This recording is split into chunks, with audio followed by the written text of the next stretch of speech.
குருவே சரணம். அனைவருக்கும் ஆத்ம வணக்கம். இந்த குழுவில் நாம் ஏன் பயணிக்கிறோம்? இந்த குழுவில் பயணிப்பதால் நமக்கு என்ன பலன் அப்படிங்கிறத பற்றின சின்ன எனக்கு தெரிந்த ஒரு விழிப்புணர்வு வீடியோ பதிவு தான் இது. அதுக்கு ஒரு சின்ன ஒரு உதாரணம் வச்சு நான் சொல்கிறேன். சிங்கம் படத்தில்னு நினைக்கிறேன், சூர்யா ஒரு பெரிய ஒரு போஸ்டிங்கில் இருப்பார், டெப்டி கமிஷனர் மாதிரி ஒரு பெரிய போஸ்டிங்கில் இருப்பார். அவர் ஒரு மளிகை கடையும் வச்சுருப்பார். அப்போ அவங்கள முதல்ல ஹீரோயின் ஹீரோவை இன்ட்ரடியூஸ் பண்ணுறதுக்காக அவர் போலீஸில் பெரிய பொசிஷனில் இருக்காருமா, மளிகை கடையும் வச்சுருக்காரு அப்படின்னு சொல்லி ஹீரோயின் சொல்லுவாங்க. அதுக்கு அவங்க மாமியார் அப்படியா, மளிகை கடை வச்சுருக்காங்களா, அப்போ நம்மளுக்கு தேவையான மளிகை சாமானமெல்லாம் அவர்கிட்டயே வாங்கிக்கலாம் அப்படின்னு சொல்லுவாங்க. அவர் இருக்கிறது பெரிய பொசிஷன், ஆனால் அவங்க மாமியாருக்கு மளிகை சாமானத்தில் தான் கண் இருக்கும்.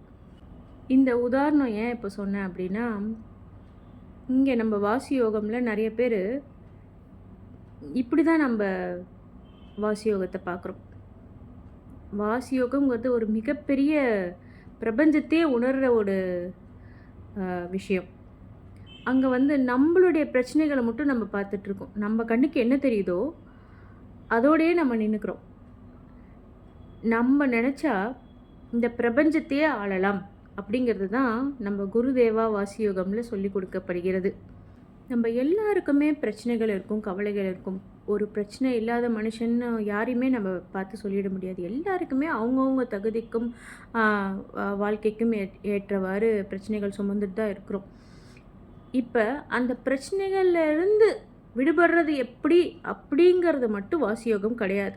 வாசியோகம்ங்கிறது இந்த பிரபஞ்சமே. இதனால தான் நம்ம குருஜி நமக்கு தியானத்தில் சிவமாக உட்காருங்க, வாழ்க்கையில் சிவமாக இருங்க அப்படின்னு சொல்கிறாங்க. சிவமாக இருக்கிறதுனா எப்படி? இப்போ நான் உங்ககிட்ட சொல்கிறேன், நான் தான் சிவன் அப்படின்னு சொல்கிறேன்.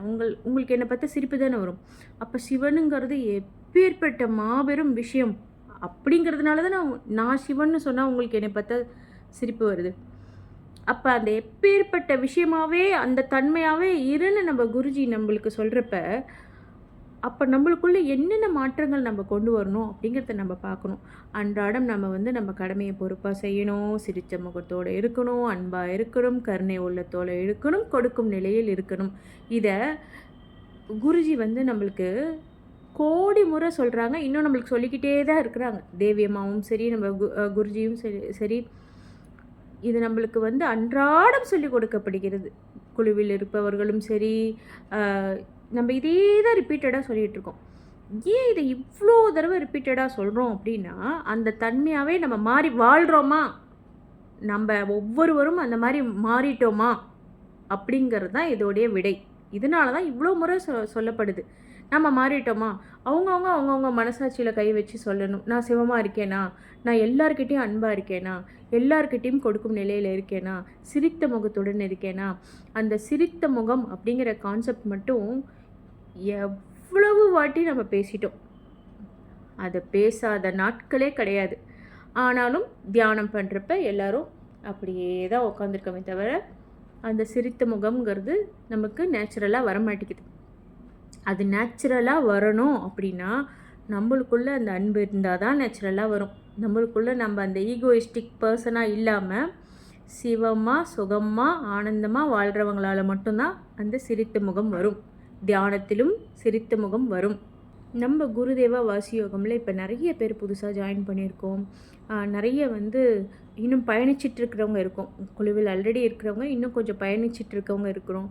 அவங்க எல்லாருமே இதை நோக்கி தான் நம்ம நகர்ந்துட்டுருக்கோம். சிவத்தை நோக்கி தான் நம்ம நகர்ந்துட்டுருக்குறோம்.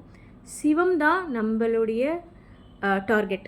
இங்கே இருக்கிற பிரச்சனைகளும் இங்கே இருக்கிற மக்களுக்கு வாழ்ந்து காட்டுறதோ, நம்ம ஈகோவுக்கு தீனி போடுறதோ, இல்லை நான் இப்படி தான் வாழ்வேன், நான் காலையில் எழுந்திரிச்சா தியானம் செய்வேன், நைட்டு ஒருக்கா தியானம் செய்வேன், இதுதான் என் வாழ்க்கைன்னு ஒருத்தங்களுக்கு ப்ரூவ் பண்ணுறதுக்காகவோ, இது எதுக்காகவும் நம்ம வாழலை.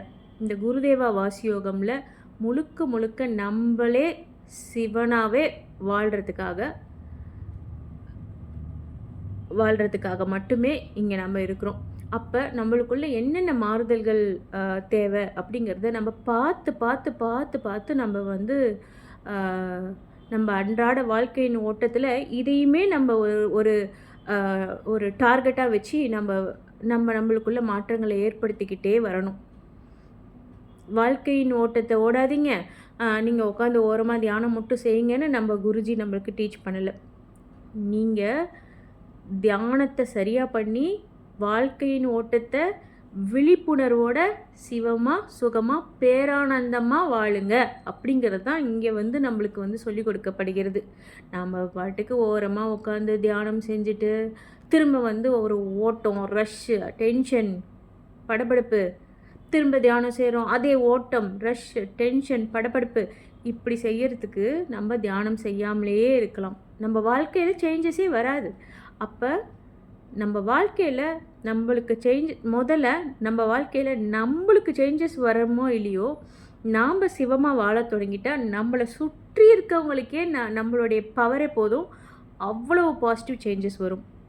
இதனால் நிறைவாக என்ன சொல்ல வருகிறேன் என்றால், நம்ம தியானம் வந்து அன்றாட செய்கிறோம் அப்படிங்கிறது மட்டும் இல்லாமல், தியானம் எதுக்கு செய்கிறோம், இந்த குருதேவா வாசியோகம்குள்ளே எதுக்கு இருக்கிறோம், நம்ம குரு நம்மக்கிட்டேருந்து என்ன எதிர்பார்க்குறாங்க, அதுவாக நம்ம நிற்கிறோமா, அப்போ அதுவாக நம்ம நிற்கிறப்ப அந்த பலன் குருவுக்கா நமக்கா,